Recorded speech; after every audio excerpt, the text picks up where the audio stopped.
Hello, everyone. This is Fox 12 Now. I'm Greg Nibbler, part of Fox 12 Oregon here, and I appreciate all of you joining in.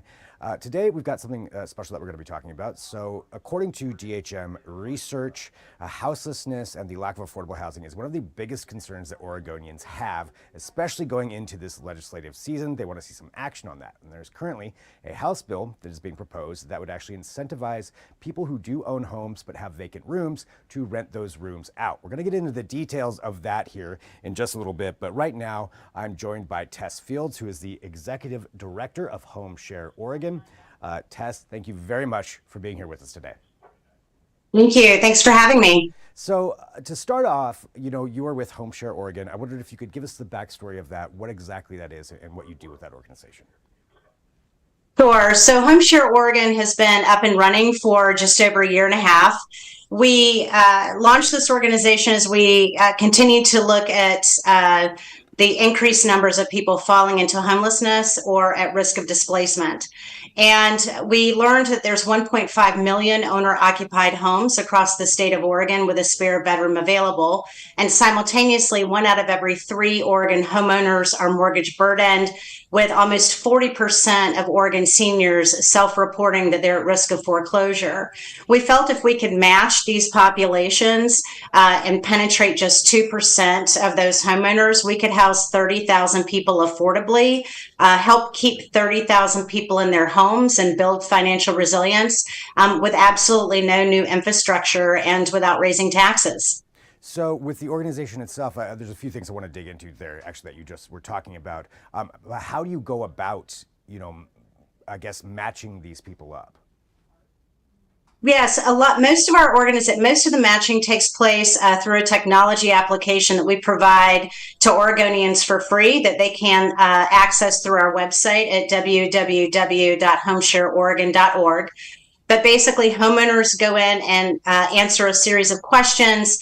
Housemates go in and answer the same questions that, dig into everything from, do you work during the day or do you work in the evenings? When do you like for the quiet hours to be in your living arrangements? Smoking, non-smoking, lifestyle preferences in terms of interests and hobbies. And then what happens is the computer runs an algorithm and it matches homeowners and housemates and housemates and homeowners. And then from there, we provide free rental and lease agreements that have been reviewed by attorneys for folks to use, as well as free background screens that we recommend for each party to do on one another. For people that have a little bit of a more challenging time with technology, we provide direct case management services, and we actually help people fill out the application and work through the technology, and then also provide them with direct tips and tools in terms of finding their perfect match. So going from the homeowner side, who would maybe have that room, like who's the ideal candidate for somebody like this, for something like this, for them to want to rent out their room to someone? Well, most of the folks that participate in our program right now are women over the age of 50 that have experienced the death of a spouse or divorce. However, for homeowners, there's varying and sundry reasons why people would like to home share. Sometimes it's simply to build financial resilience. We're experiencing, a very, really kind of a crisis in terms of housing affordability on all ends. And then in addition to that, some people, would like some companionship. We find that specifically with our seniors. They're living, in a larger home, but they're the only ones there. They'd like, to fill up the space with some life and some noise and some company. And then other times people are genuinely concerned about access to affordable housing, and they want to be able to rent out rooms to people who, can afford, what is some sort of a reasonable rent, between $500 or $800 a month. They just can't necessarily afford $1,800 a month. And so they're genuinely concerned, and they want to get involved and be a part of the solution. Looking at it from, I think that's really fascinating, just how those two different sides can match up. For the people who are looking for some place to go live, do you find this is mostly in urban areas? Is it rural areas, or is it really statewide? It is completely statewide. I've actually been really just astounded at how much in demand the home sharing service is across the state. When we initially launched, naturally, we felt that the biggest, that most of the interest would be coming from the urban populations. However, I've worked nonprofit for the majority of my career, and what I share with my colleagues is, it's probably the first time I heard from all 36 counties within 2 weeks. We had people calling from the coast. We had people calling from Coos, Curry, Deschutes, Jackson, Josephine, Marion, Lynn, Benton, Lane, obviously, and then, clearly in the Tri-County area. But this is a statewide crisis. It's a statewide problem. It's impacting all income levels, and I think the response that the organization has had is reflective of that. One thing I think that may be brought up, and I think you went through it a little bit, but I'd like to dig in a little bit more, is talking about matching up everyone. You have the system where people can fill out all that information. Is there ever any concern about safety issues when it comes to that? Yeah, everybody, needs to be aware of safety issues and security issues, and I think that's one of the values that Homeshare Oregon brings. Home sharing is not for everyone, but when people make the decision to do that, it's not an impulsive decision. We really encourage people to be, decisive about this, to be confident, to really know what they're looking for in a housemate, and what kind of needs they're looking to have met, and to really go through the process that we recommend, that we strongly recommend, which is, not just doing the compatibility matching, but also, meeting each other a couple of times, going through our really extensive home sharing agreement that doesn't just, cover, pay rent on the 15th and, whatever, but it really, really goes into the gamut of, when we have disagreements, how are we going to choose to resolve those disagreements? Are we going to text each other? Are we going to email? Are we going to sit down and talk about it? We have one senior couple that matched, and I like to use this example, but they even went into such detail that they negotiated sponges versus dishcloths, and one felt really strongly about that, one way, and so it's just kind of this funny thing that they talk about. It's really, do I want a companion? Do I want someone I can hang out with and take a walk with, or do I just want a place to rent, or do I just want, a person to live here and they kind of have their own thing going on? And, getting really honest with yourself, and thinking about those things and going through the process and taking your time and putting all the steps into place. And once all of that happens, it's generally a really positive, rewarding experience for both people.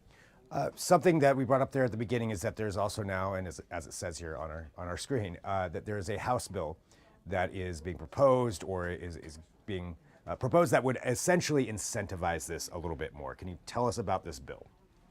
Yeah, we're really, really excited about this. Oregon is a leader across the country in terms of innovative solutions. We have the bottle bill and, a number of other firsts. And, we really want to be the first across the country to start putting to work underutilized housing stock to address the affordable housing crisis. We feel House Bill 3032 is a great first step. It's a very minor adjustment in Oregon income state tax law. It basically states if you're, living in an owner-occupied home, so it's your permanent residence, and you decide to rent out a spare bedroom long-term, and we defined long-term by 3 months or more, then for $1,000 a month or less, then you're absolved from having to report that additional income on your Oregon income state taxes. And I'm assuming that wouldn't have anything to do with the federal side of things, but that's up to then $12,000 a year that this homeowner could be incentivized for. Yes, and I think if you're at the 9% income tax rate and you are actually charging $1,000 a month, your tax liability to the state at the end of the year would be right around $1,000 a year. And what we're, really recommending is, given the fact that we're 111,000 units behind in housing across the state, over the next 10 years, it's been estimated that we need to build, almost 500,000 new units. We really want to encourage people to become a part of the solution. and understand that spare bedrooms are actually a part of the underutilized housing stock that is available out there. And we can't build our way out of this problem. We really have to get to work and work together as a community. So we want to see any kind of tax liability, just absolved for doing this service for the state. Where's the bill at right now in the process? So the bill has been championed by Senate President Rob Wagner. He's incredibly supportive of this initiative. Also, Senator Minority Leader Tim Knopp on the Senate side, has also stated that this is a priority bill for the Senate minority, it's wonderful to see a bill that is supported bipartisanly.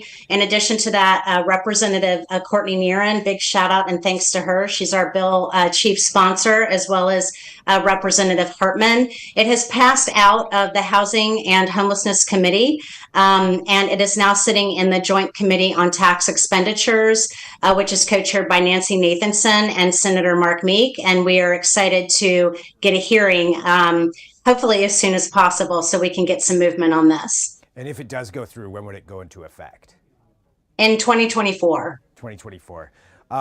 Real quick, just here at the end, and I know you went through these statistics earlier, but I just want to reiterate them again. Can you tell me again what you think this would do to help rectify some of these housing issues? You mentioned 100, and we need to build 500,000 units, but how many people do you think that you could get into a home with this program? Well, as I stated previously, there's 1.5 million owner-occupied homes with a spare bedroom, and what we've learned is the biggest impediment to home sharing is really just that it's not the cultural norm. So this is something that was fairly ubiquitous. Many years ago, many people took in boarders throughout their lives to help. It's one of the ways they stayed in their homes. It's one of the ways that a lot of people found housing, but it fell out of popularity and fell out of favor for whatever reason. And so we're kind of looking to bring this old idea back. And our goal is to incentivize at least 2% of those 1.5 million homeowners. We'd like to match between 3,000 and 5,000 Oregonians a year through the Homeshare process. And I really want to share that the average cost to build a unit of housing, whether it's an apartment or a single family home, is $450,000, between $400,000 and $450,000. So that's $1 million to build 2 units of housing. There's other challenges that we have to address in terms of land supply, infrastructure development, you name it. It's a tough process, and we need to absolutely lead with production. And we are thrilled that the governor is prioritizing this, and thank her for her work. However, we also understand we can't build our way out of this problem. We didn't get here overnight, and there's a lot of factors that have contributed to this. This is not. This is no longer just a low income, issue where we just need to build more low income housing. We're behind 111,000 units across all income levels. So this is everybody, and which is why we're seeing these increases in people that have never been at risk of displacement before, all of a sudden at risk of displacement. So, I guess that's kind of a long answer to sharing that our goal as an organization through the work that we're doing is to house between 3,000 and 5,000 people a year. And we want to drive that cost down to $500 per person served. And when you compare that number to how much the state has to spend to produce housing, as well as, rental subsidies and, housing navigators when people actually become displaced and need additional help, it's just apples and oranges. So we're really, really enthusiastic about this, and are hopeful that we get a lot of support in the legislature. For those that are interested in your program, what's the best way for them to go about getting involved? So simply log on to www.homeshareoregon.org. And there's, if you're interested in home sharing, you can immediately sign up through the website. If you'd like to support House Bill 3032, there's opportunities to do that as well. But right now, we encourage people to call their state representatives and share that they support House Bill 3032. This is a really simple way to get people excited and motivated and galvanized, and to kind of light a fire, if you will, under the home sharing movement.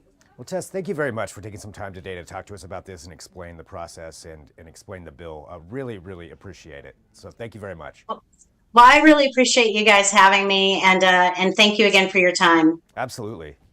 And all right, so there we go, everybody. Talking about that House Bill 3032, Homeshare Oregon, and a really fascinating interview. So appreciate Tess joining us and appreciate everybody watching too, wherever it is that you're finding us. This is Fox 12 Now. This is our new programming from this digital desk. I'm Greg Nibbler. Appreciate you joining us, and we'll talk to you soon with something.